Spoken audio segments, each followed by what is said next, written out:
Hello guys. आज हमारा cash flow statement part 3 है।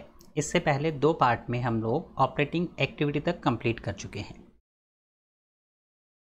तो आज हम लोग स्टार्ट करेंगे cash flow from investing activities and cash flow from financing activities. मैं हूं देवेंद्र और आप सभी का बहुत बहुत स्वागत है संकल्प विद देव में।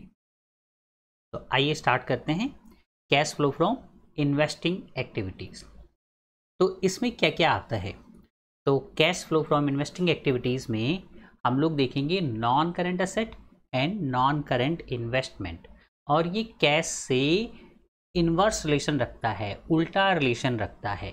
मतलब अगर मैं बोलूँ हमारे पास मशीनरी, प्लांट, बिल्डिंग, इन्वेस्टमेंट, इनकी वैल्यू कम होती है तो कैश बढ़ेगा और हम लोग उसे ऐड करेंगे।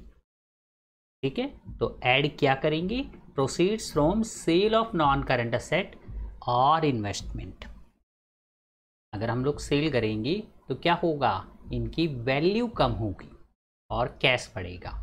ऐसे ही अगर नॉन करंट असेट और इन्वेस्टमेंट में वैल्यू इंक्रीज होती है, मतलब हमने परचेज किया होगा और उस परचेज के बदले हम लोग कुछ अमाउंट पे करेंगे, तो कैश क्या होगा? कम होगा। तो जो कैश कम होगा वो कैश फ्लो में लेस होगा। ठीक है, इसके अलावा आपको ध्यान रखना है इंटरेस्ट ऑन इन्वेस्टमेंट, ये हमें रिसीव होता है तो कैश इंक्रीज होगा और ऐड करेंगे।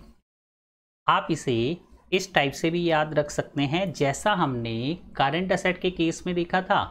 असेट कम होने पर हम लोग कैसे होते हैं? सैड होते हैं, और सैड को क्या करते हैं? ऐड करते हैं। सैड को ऐड करते हैं। अगर आपको इसे और अच्छे से देखना है तो ऊपर आई बटन को क्लिक करें। इसके अलावा गुडविल के बारे में आपको थोड़ा सा ध्यान रखना होगा। गुडविल फूल और कांटे के अजय देवगन जैसा है, जिसका एक पैर ऑपरेटिंग वाली बाइक पर है और दूसरा पैर इन्वेस्टिंग वाली बाइक पर है। जब गुडविल की वैल्यू कम होती है, डिक्रीज होती है, तो हम लोग गुडविल रिटर्न ऑफ बोलते हैं। और वो आता है कहाँ आता है? वो आता है ऑपरेटिंग एक्टिविटी के दलीप जी में। दलीप जी भी मैं इससे पिछले वीडियो में आपको क्लियर करवा चुका हूं।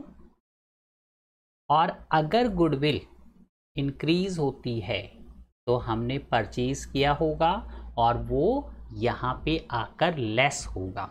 बस इतना सा ही है cash flow from investing activities. इन सारी अमाउंट्स को हम लोग ऐड लेस करेंगे और हम अमाउंट पे पहुंच जाएंगे नेट कैश फ्लो। अगर पॉजिटिव आया और नेगेटिव आने पर net cash used in investing activities. तो यहाँ तक इन्वेस्टिंग एक्टिविटी कंप्लीट होता है।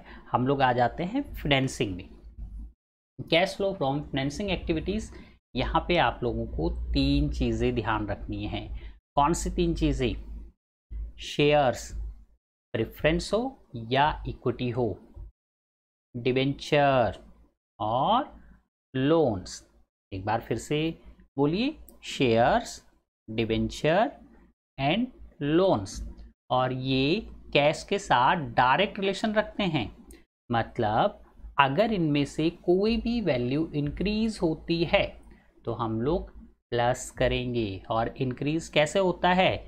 जब हम लोग शेयर्स इशू करते हैं, डिबेंचर इशू करते हैं या फिर लोन लेते हैं, तो ये 3 चीज़ें क्या होंगी? ऐड होंगी।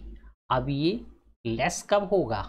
जब ये तीनों शेयर, डिबेंचर, लोन डिक्रीज होंगे, मतलब कम होंगे, तो हम लोग क्या करेंगे? लेस करेंगे। अब कब कम होंगे? हमने शेयर इशू किए, अगर मैं उनको रिडीम कर दूं, उनका पैसा वापस कर दूं।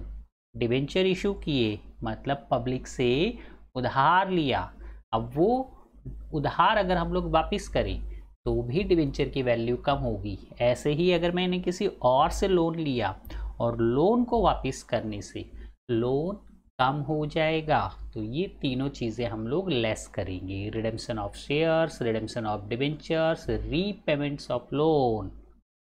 इसके अलावा शेयर डिबेंचर लोन के बदले अगर हम लोग कोई रेम्युनरेशन पे करते हैं, शेयर्स के बदले क्या पे करेंगे, डिविडेंड किसे पे करेंगे, शेयर होल्डर्स को।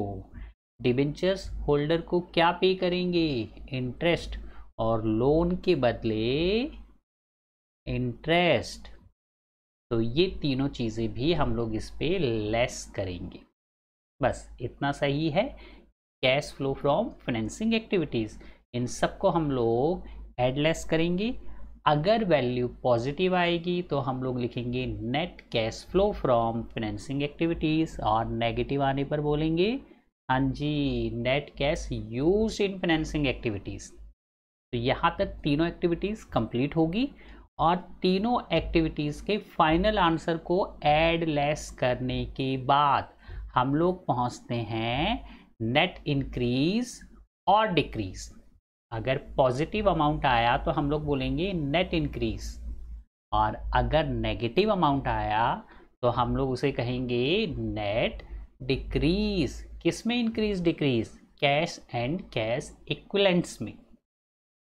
अब यहाँ आपको फिर से एक बात ध्यान रखनी पड़ेगी, हम लोग जब ऑपरेटिंग एक्टिविटीज़ में थे तो हमने हार्ड वर्किंग से वर्किंग कैपिटल देखा था, उस वर्किंग कैपिटल में करंट असेट की बात कही थी।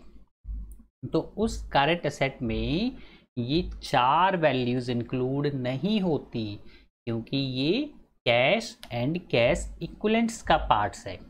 तो क्या है ये 4 चीज़ें देखें, तो ये 4 चीज़ें होंगी कैश, बैंक, मार्केटेबल सिक्योरिटीज़ और करंट इन्वेस्टमेंट।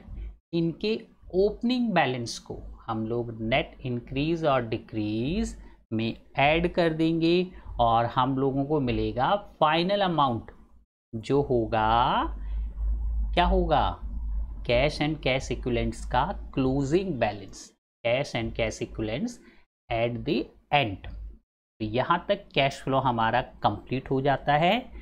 लास्ट क्लास के बाद कुछ स्टूडेंट्स ने बोला था सर मशीनरी को सेल करने पर प्रॉफिट और लॉस भी करवा दीजिए। तो ठीक है, आज हम लोग मशीनरी को सेल करने पर हुए प्रॉफिट लॉस के बारे में भी डिस्कस कर लेते हैं। तो आइए देखते हैं calculation of profit and loss. तो देखो सिंपल सा है, जब भी हम लोग कोई एसेट सेल करेंगे तो मुझे उसकी करंट वैल्यू मालूम होनी चाहिए। तो करंट वैल्यू कैसे निकालते हैं, सबसे पहले कॉस्ट ऑफ मशीनरी, जो भी असेट हमने सेल की उसकी कॉस्ट, उस कॉस्ट में से हम लोग माइनस करते हैं डेप्रिसिएशन यूज्ड वैल्यू। हमने उस असेट को कितना यूज़ किया उसी को तो डेप्रिसिएशन कहेंगे।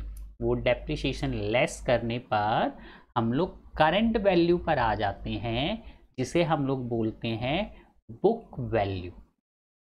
ठीक है, अब ये बुक वैल्यू क्या है, ये आज की वैल्यू है जिस दिन मैं मशीनरी को सेल कर रहा हूँ, और बुक वैल्यू में हम लोग सेल प्राइस को माइनस करेंगे। अगर आंसर पॉजिटिव आया, प्लस में आया, तो हम लोग बोलेंगे लॉस ऑन सेल।